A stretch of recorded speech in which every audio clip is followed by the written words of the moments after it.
In our headlines on this Wednesday afternoon, September 20th.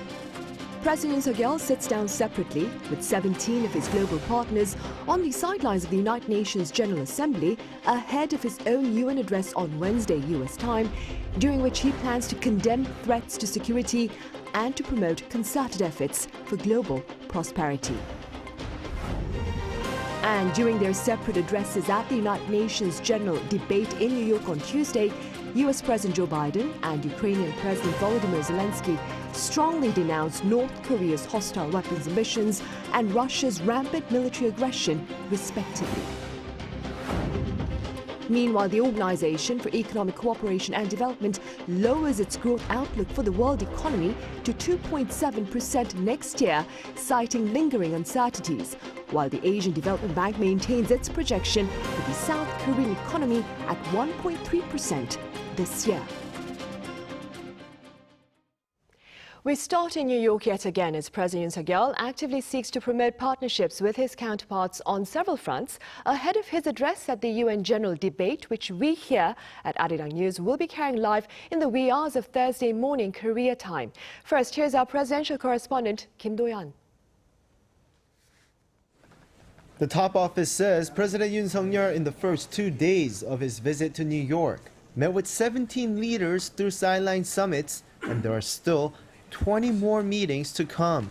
A repeated request from President Yoon for all the leaders he's met so far is for their support for Busan's bid to host World Expo 2030 during the Bureau International des Expositions in November.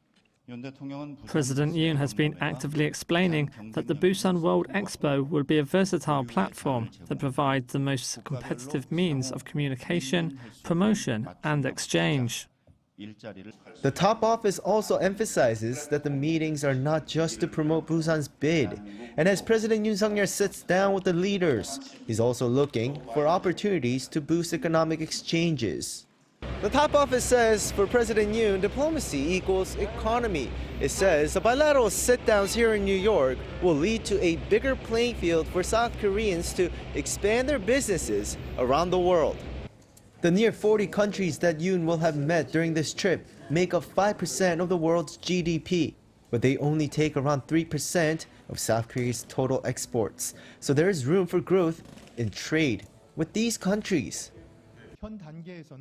At this stage, although the absolute scale is not yet large, considering that our exports have not yet reached the market size of these countries, and recognizing that we are now at the starting point of growth, we can say that there is sufficient potential as a new market. In addition, South Korea's trade with its top 10 partners make up more than 70% of its total trade. This leaves the country vulnerable to supply chain disruptions.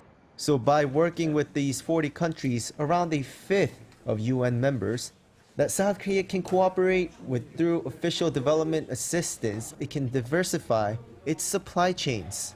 The top office added that recently, with resources being a strategic asset, nations have started to nationalize their key resources. Establishing government-to-government relations with potential partners is important for South Korean companies to gain access to them as well. Kim Do-yeon, Arirang News, New York. And President Yoon Suk-yeol has been commended for his commitment to reconstructing ties with neighboring Japan and ultimately paving a fresh path to a trilateral security partnership, including the U.S. Our senior correspondent Oh Soo-young has details. President Yoon Suk-yeol has been awarded for his leadership in mending relations with Japan and boosting trilateral cooperation with the United States. The John F. Kennedy Foundation on Tuesday named the South Korean leader and Japanese Prime Minister Fumio Kishida as special recipients of the International Profile in Courage Award for working to improve bilateral ties despite domestic opposition arising from historical issues. In particular, the foundation said President Yoon began working towards rapprochement with Japan shortly after his election in March last year, noting that the two leaders have since built a strong personal relationship, as well as engaging in an exchange of visits between Seoul and Tokyo not seen in 12 years. Such courage to choose a more hopeful future has led to a historic level of trilateral cooperation between the US and two of its most important democratic allies at their Camp David summit last month, according to the foundation, which will hold an award ceremony next month. President Yoon, writing on social media, said he was honored to receive the award and said trilateral ties will contribute to promoting freedom, peace and prosperity in the Indo-Pacific and beyond. Previous recipients of the Courage Award include Ukrainian President Volodymyr Zelensky last year, Presidents Barack Obama and George W. Bush, and former UN Secretary-General Kofi Annan. Ahead of his address to the General Assembly, Yoon held a one-on-one meeting with the UN Secretary-General Antonio Guterres, where the leaders reportedly discussed cooperation between the two sides to address North Korea's nuclear program and the war in Ukraine, among other global issues. Yoon's address on Wednesday local time will touch upon similar issues, laying out South Korea's plan to reduce global disparities in development, climate and technology. The President will explain how countries with financial resources and technological capabilities would play a responsible role in bridging the development gap by actively expanding official development assistance to improve the living environment of people in developing countries, provide infrastructure support, and close the climate gap.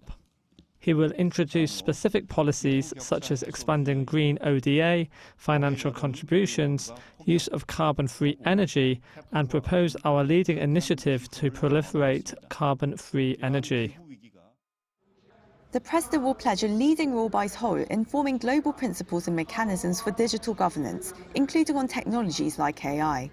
He will further map out South Korea's role as a non-permanent member of the Security Council for a 2-year term beginning next year. The top office says President Yoon will continue his push for greater cooperation on common challenges facing the world, in line with the UN General Assembly's theme this year, Restoring Global Trust and Solidarity. Oseong, Arirang News, New York.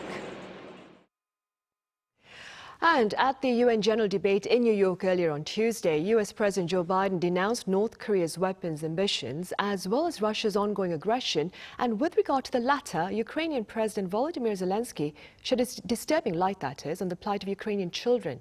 Our Choi Min-jung reports. U.S. President Joe Biden has condemned North Korea's missile provocations during his speech at the United Nations General Assembly. Addressing world leaders in New York on Tuesday local time, Biden called out North Korea for violating UNSC resolutions, but still left some room for diplomacy. We condemn the DPRK's continued violation of UN Security Council resolutions, but we are committed to diplomacy that will bring about the denuclearization of the Korean Peninsula. The president also said the world must remain united in defending Ukraine against Russia's aggression. No nation wants this war to end more than Ukraine, and we strongly support Ukraine in its efforts to bring about a diplomatic resolution that delivers just and lasting peace. Speaking at the UN General Assembly for the very first time since the war began, Ukrainian President Volodymyr Zelensky accused Russia of weaponizing everything from food and energy to abducted children in its fight against Ukraine. Zelensky also drew attention to tens of thousands of children reportedly kidnapped by Russia. But time goes by. What will happen with them? What will happen to them? Those children in Russia are taught to hate Ukraine, and all ties with their families are broken. And this is clearly a genocide. According to an expert, Zelensky's speech was intended to highlight that this matter should be of major concern to UN member states. Zelensky's point there is that civilians, that everyday people in Ukraine, people just going about their lives, are the ones who have been bearing the heaviest brunt of this war. Zelensky pointed out that more than 140 states and international organizations have supported Ukraine fully or in part. He also stressed that the war is not only about Ukraine, as the world needs solutions and measures that will stop all forms of weaponization used by Russia against Ukraine and potentially by other aggressors. Choi Min-jung, Arirang News. Staying on the diplomatic front, Russia's Vladimir Putin is poised to travel to Beijing next month, that would be October, for talks with his Chinese counterpart Xi Jinping. Our Yoon has more. Following recent talks between North Korea's Kim Jong-un and Russia's Vladimir Putin, the Russian president is now set to meet with his Chinese counterpart Xi Jinping at the Third Belt and Road Forum in Beijing in October, as confirmed by the Secretary of Russia's Security Council Nikolai Patrushev on Tuesday. The two leaders are set to hold substantive talks for closer policy coordination to reshape a global governance system they say is unfairly dominated by the West. In the context of the campaign launched by the collective West to double contain Russia and China, the further deepening of Russian-Chinese coordination and interaction in the international arena is of particular importance. Even with the outbreak of the war in Ukraine, China has refrained from condemning Russia or calling the Kremlin's moves against its neighbor an invasion. China and Russia are currently working together on the formation of what Chinese Foreign Minister Wang Yi referred to as a multipolar world. Wang is currently in Moscow for security and foreign policy talks with Russian officials, and during a strategic security consultation, he said that both countries are committed to their own independent foreign policies. Both China and Russia are committed to their own independent foreign policies. Our bilateral cooperation is not directed against anyone and is not subject to outside interference. The more violent the unilateral actions of hegemony become, it is even more important for us to keep up with the times, show a sense of duty as great powers, and further fulfill our international obligations. China and Russia have grown closer as relations with the West have deteriorated for both countries. And the October meeting between Putin and Xi will have greater significance, considering it comes ahead of the Asia-Pacific Economic Cooperation Leaders meeting set for November in San Francisco. Jin, Arirang News. Back on the local front, Deputy Foreign Minister Chung Byung-won is scheduled to sit down with his Chinese and Japanese counterparts here in Seoul next Tuesday. That would be September 26th. Now, this is according to the Foreign Ministry here, amid speculation that the groundwork for a trilateral summit may be underway. While the ministry has refrained from disclosing relevant details, it has hinted at the possibility of a summit within this year, adding that a foreign ministerial meeting will likely take place first. The last trilateral summit among South Korea, China and Japan was held in the year 2019.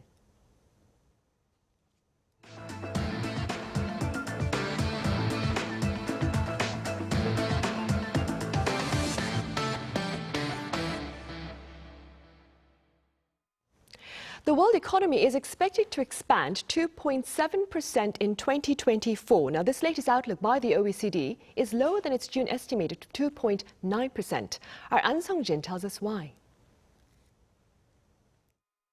With a drop in consumer sentiment and a weekend rebound effect from China, the OECD has lowered the global economic growth rate for 2024 from 2.9% in June's report to 2.7%. In the OECD's interim economic outlook report released on Tuesday, the economic outlook for this year has projected some optimism since June's report, as countries such as the US, Japan, and Brazil displayed stronger than expected growth throughout the first half of the year. The world economy is expected to grow by 3% in 2023 before dropping to 2.7% in 2024. This rate has been further revised from June's projection of 2.9%. The OECD forecasted that growth projection is expected to remain low under tighter monetary policies. This is largely attributed to persistent core inflation, a sharper than expected slowdown in China, and increased volatility in the raw materials market, all of which pose a downward risk.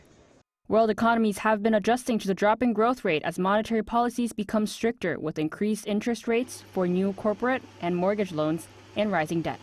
The OECD presented 3 suggestions for governments, including restrictive monetary policies for moderating inflationary pressures, fiscal policies that match spending pressures, and lowering trade restrictions. Meanwhile, South Korea has maintained its growth rate from June's report. The country's growth rate is projected as 1.5% in 2023 and 2.1% in 2024. The OECD mentioned that additional spending on the aging population also adds fiscal pressure on governments. As an aging country itself, South Korea will also need to build structural policy measures to ensure growth prospects. An Sung-jin, Arirang News. Now, while the OECD believes the Korean economy will expand 1.5% this year, the Asian Development Bank is holding steady its 2023 growth outlook for Korea at 1.3%. Now, this latest outlook mirrors the bank's earlier forecast for Korea shared in July. It also believes that the production of advanced AI chips may bolster Korea's sluggish semiconductor exports in the near future. However, possible constraints in private consumption and investment amid high interest rates are reportedly likely to negatively affect the economy.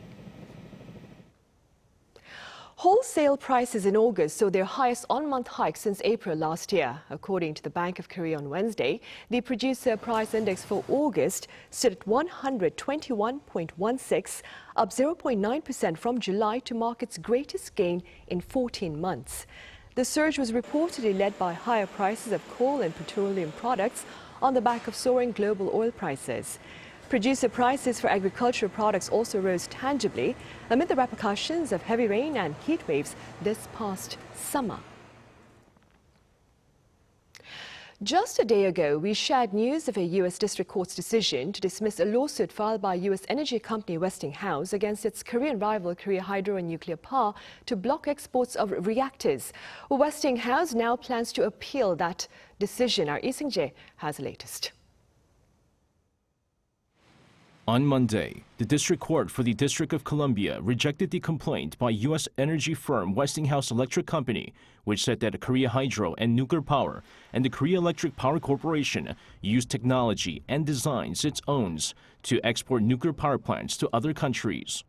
However, the District Court rejected the lawsuit, claiming that Westinghouse lacks a private cause of action and was therefore not qualified to take such a legal move. In response, Westinghouse announced Tuesday that it will appeal the district court's decision. In a statement to Seoul-based Yonhap news agency, David Durham, the president of Energy Systems at Westinghouse, said the decision handed down by the U.S. District Court merely holds that export control enforcement resides with the U.S. government, adding that the company plans to appeal the decision. Westinghouse also claims that the use of Westinghouse intellectual property outside of South Korea is the principal dispute between the parties, adding that the latest court decision has no bearing on the ongoing arbitration proceedings against the two South Korean companies involving their non-allowed transfer of Westinghouse's intellectual property outside Korea. The South Korean companies have argued that the Atomic Energy Act does not cover private enforcement and delegates to the Attorney General the exclusive authority to enforce relevant provisions, citing Part 810 of the Act. The latest lawsuit by Westinghouse comes amid disputes over whether South Korea's export of nuclear reactors that its companies have domestically produced with initial technological assistance from the U.S. firm should be subject to U.S. export control regulations. Lee Seung-jae, Arirang News. Back on the local front, Korea's annual flu vaccination campaign begins today, with infants, toddlers and children who need 2 doses to be among the first to be offered the free flu shots. Now, this group will be followed by single-dose vaccinations for teenagers and expecting mothers starting October 5th. For those aged 65 and older, vaccinations will begin on the 11th of next month. Health authorities are urging members of the public here to get their free flu shots, as this year's flu alert issued earlier this month comes prior to the lifting of last year's alert. Foreign travelers to Korea this coming Saturday or Sunday can receive a Korean-named transportation card at Incheon International Airport. Now, Seoul's Tourism Ministry will be handing out 500 public transportation cards featuring pure Korean words suitable for use as names. Korean words such as dasol, meaning young pine tree, are purely Hangul. This particular campaign marks the 2023 to 2024 Visit Korea year and seeks to promote Korean Language Week, which runs from October 4th to the 10th. Any foreign visitor is eligible for this card if he or she completes a survey at a kiosk located in the airport's tourist center.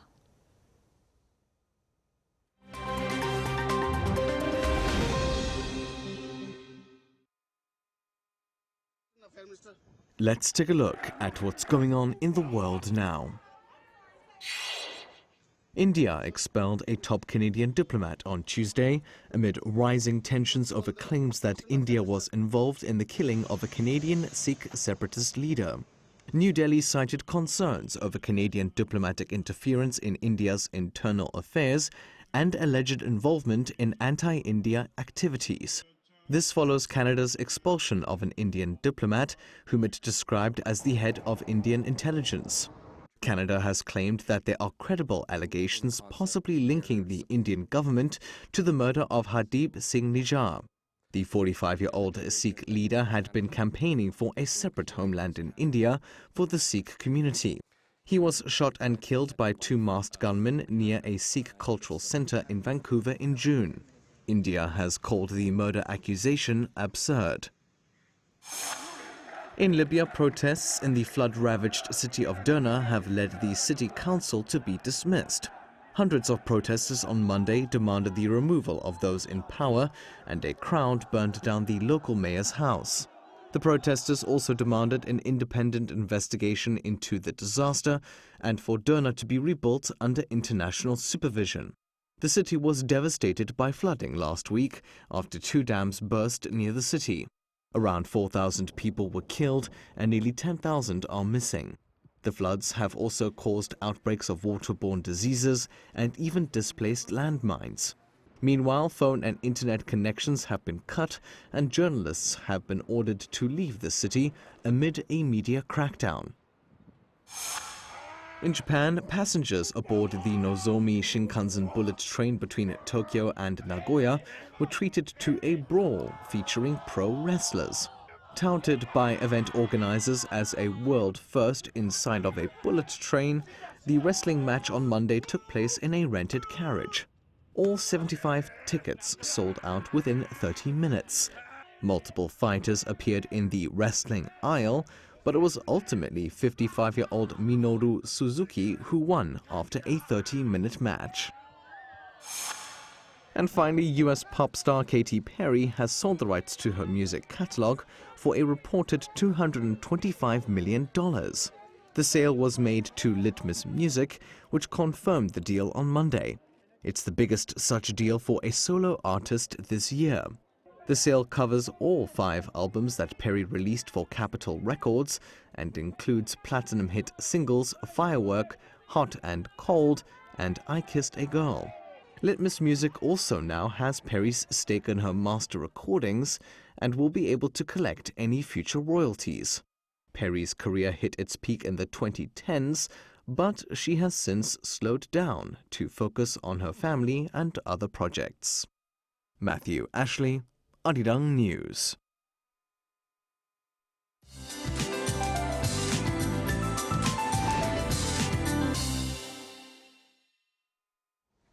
Good afternoon. It's a rainy Wednesday. Light rain that started in central parts of the country has spread nationwide, and rain will pick up as the day goes on today. Coastal regions could see 30 to 50 millimeters an hour of rain pouring down.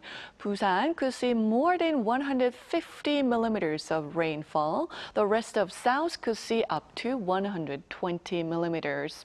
Rain drags down the afternoon temperature to below norms, hovering in the low 20s in most of Korea. Well, we are experiencing major up and down temperatures these days. In the meantime, Jeju is as warm as yesterday, topping out at 30 degrees Celsius this afternoon. And those of us in the upper regions are having much breezier afternoon highs today. Rain will let up from the capital and Gangwon-do tomorrow morning, and morning temperatures will go down to below 20 from tomorrow in the capital. But afternoon highs will stay above norms, which will lead to wider gaps in temperatures between lows and highs. That's Korea for you, and here's a look at the international weather conditions.